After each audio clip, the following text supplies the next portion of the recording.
Welcome back to my channel. ഇന്ന് നമ്മുടെ നാടൻ പലഹാരമായ അവിൽ വിളയിച്ചത് എങ്ങനെയാണ് തയ്യാറാക്കുന്നതെന്ന് നോക്കാം.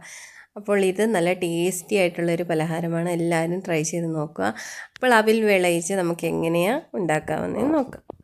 അപ്പോൾ 1 കിലോ അവിലാണ് ഞാൻ ഇന്ന് തയ്യാറാക്കാൻ പോകുന്നത്. അതിന് ആവശ്യത്തിനായിട്ടുള്ള മധുരം എടുത്തിട്ടുണ്ട്, ശർക്കര ഒന്ന് ഉരുക്കിയെടുക്കുക. അപ്പോൾ ശർക്കരയിൽ കുറച്ച് വെള്ളം, 1.5 ഗ്ലാസ് വെള്ളം ഞാൻ ഇതിലേക്ക് ചേർത്തിട്ടുണ്ട്.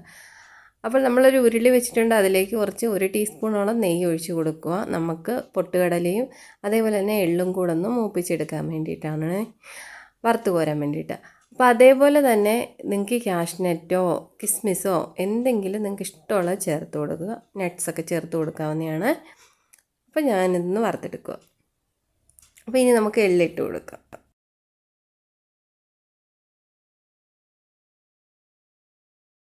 ശർക്കര ഇപ്പോൾ ഇവിടെ ഞാൻ ഉരുക്കിയെടുത്തിട്ടുണ്ട്. ഇത് ഞാൻ അരിച്ച് നമ്മൾ ആ എള്ള് വറുത്ത് കോരിയ ഉരുളിയിൽ തന്നെ ഒഴിച്ചിട്ടുണ്ട്. അപ്പോൾ കുറച്ച് എള്ള് അതിൽ തന്നെ കിടപ്പുണ്ട്, അത് കുഴപ്പമൊന്നുമില്ലേ. അപ്പോൾ ഇത് നമുക്കൊരു ഒറ്റനൂൽ പരുവാക്കി എടുക്കണം. അപ്പോൾ ഇതിൻ്റെ പാകം ഞാൻ കാണിക്കാം. ഇപ്പോൾ ഇവിടെ ഇത് പാകത്തിന് ആയി വന്നിട്ടുണ്ടേ. അപ്പോൾ ഇതിൻ്റെ പരുവം ഞാനിപ്പോൾ കാണിച്ചു തരാം. അപ്പോൾ ഈ ഒരു പരുവായി കഴിയുമ്പോഴത്തേക്കും നമുക്കിതിലേക്ക് തേങ്ങ ഇട്ട് കൊടുക്കണം. ഇതാണ് ഇതിൻ്റെ ഈ ഒരു പരുവം ആകുമ്പോഴത്തേക്കും നമുക്ക് തേങ്ങ ചേർത്ത് കൊടുക്കാം. അപ്പോൾ തേങ്ങ ഞാനിവിടെ ചേർത്ത് കൊടുക്കുന്നുണ്ട്. ഞാൻ ഒരു തേങ്ങ എടുത്തിട്ടുണ്ട്, ഒരു ചെറിയ തേങ്ങ എടുത്തിട്ടുണ്ട്.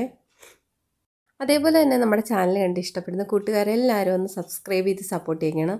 നിങ്ങളുടെ സപ്പോർട്ട് ഉണ്ടെങ്കിലേ തുടർന്ന് എനിക്ക് വീഡിയോസ് ചെയ്യാൻ പറ്റത്തുള്ളൂ. അപ്പോൾ എല്ലാവരും സബ്സ്ക്രൈബ് ചെയ്യാനും തൊട്ടടുത്ത് കാണുന്ന ബെല്ലൈക്കൺ ഒന്ന് അമർത്താനും ആരും മറക്കരുതേ.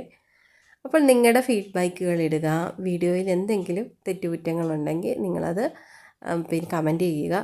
ഓക്കെ, അപ്പോൾ ഇതാണ് ഇതിൻ്റെ പരുവം. ഈ പരുവം ആകുമ്പോഴത്തേന് നമുക്കിതിലേക്ക് അവിൽ ചേർത്ത് കൊടുക്കാവുന്നതാണ്.